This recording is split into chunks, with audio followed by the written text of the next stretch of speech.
السلام عليكم، معاكم شيماء عادل ويلا فيديو جديد مع بعض. هنعمل احلى صوابع بطاطس مقرمشه وخطيره. يلا بينا نشوف هنعملها ازاي. معايا هنا 3 بطاطسات سلقتهم كويس قوي في ميه، وهنا طلعتهم حطيتهم في مصفى وبدات اهرسهم.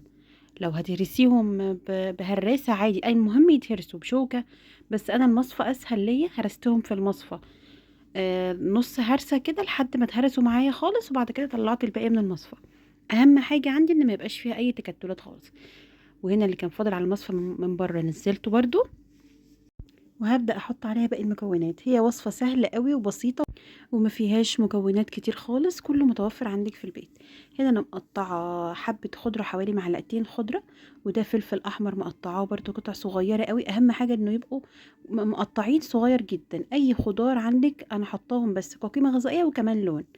وهنا عندي معلقه من الملح، ما تزوديش الملح، معلقة من الملح، وكمان معلقة من الفلفل الأسود، ومعلقة من التوم البودر والبصل البودر. بيودوا الطريقة دي في حتة تانية خالص، بيخلوا البطاطس طعمها تحفة. ومعلقة كبيرة بابريكا عشان تديها اللون الأحمر الجميل ده. ومعايا حوالي 4 معالق من النشا على حسب كمية البطاطس اللي عندك. وبضيف كل المكونات دي على بعضها، وابدأ أعجن البطاطس كويس قوي علشان كل المكونات تتجانس مع بعضها، تبقى بيوريه كده، ما يبقاش فيها اي كتل خالص، وتشرب كلها من التوابل اللي احنا حطيناها. وخدي بالك برضو تاني ما تزوديش الملح خالص علشان ما تحدقش. احنا ممكن بعد ما تطلع عادي بنحط عليها صوص او بنزود لها ملح، المهم هي ما تبقاش مالحه. بتبقى سناكس رهيبه كده ومقرمشه. هنا انا بدات اصبعها، جبت كيس وفردته على طبق وبدات اعمل الاشكال اللي انا حباها كلها.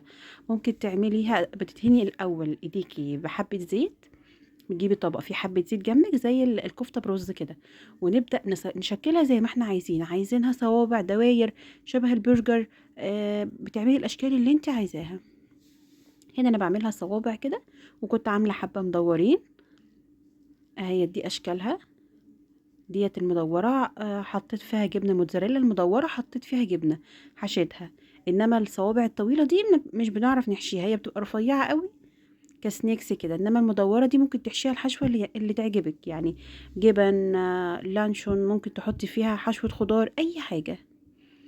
وهنا وبتتقفل معاكي سهل قوي. المهم تدهني ايديكي زيت وانت بتصبعيها كده، هتطلع معاكي ناعمه ومش هتلزق في ايديكي وهتبقى جميله جدا. ال3 بطاطسات عملوا معايا الكميه دي كلها، ما شاء الله اللهم بارك. نيجي بقى للكفر بتاع البطاطس. في تريكية كده حصلت هبقى اقول لكم عليها في نهاية الفيديو. هنا الكفر معايا 3 معالق من النشا، عليهم 3 معالق من الدقيق. عايزة تبهري الخلطة دي، انا حطيت بس حبة ملح عليها وخلاص كده. عايزة تحط لها نفس التوابل اللي اتحطت على البطاطس ما فيهاش اي مشكلة. وبحبة مية كده بسيطة، مش بحط المية كلها، بحط حبة بحبة علشان خاطر انا عايزة عجينة كده شبه بتاعة الكريب شوية، مش عايزاها تخينة قوي ولا عايزاها رقيقة قوي. والطبقة التانية من الكفر هتبقى فيجيتار. انا بحب الفيجيتار عشان بيدي نكهة حلوة قوي. عندك بقسماط ممكن تحطيه وتحطي عليه التوابل، بينفع بيبقى حلو قوي. هنا بقيت اخد البطاطس احطها في الدقيق بالمية، واطلعها كده من غير ما المسها بايدي بحيث ما طبعش فيها يعني.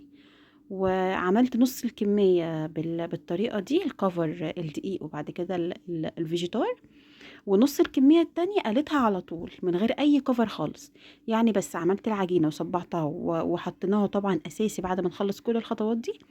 تتحط في الفريزر حوالي نص ساعة تمسك نفسها كده، بحيث لما تنزل الزيت تفضل متماسكة وتتحمر وتعمل كفر حلو كده من بره، وما تفكش خالص في الزيت. هنا نص الكمية خلصتها. ممكن تحطي البطاطس قبل ما تحطي الكفر بتاعها في الفريزر، وممكن بعد ما تحطي الكفر بتاعها تتحط في الفريزر، المهم انها تدخل الفريزر حبة. هنا دي البطاطس اللي ما عملتلهاش الكفر، نزلتها الاول قليتها.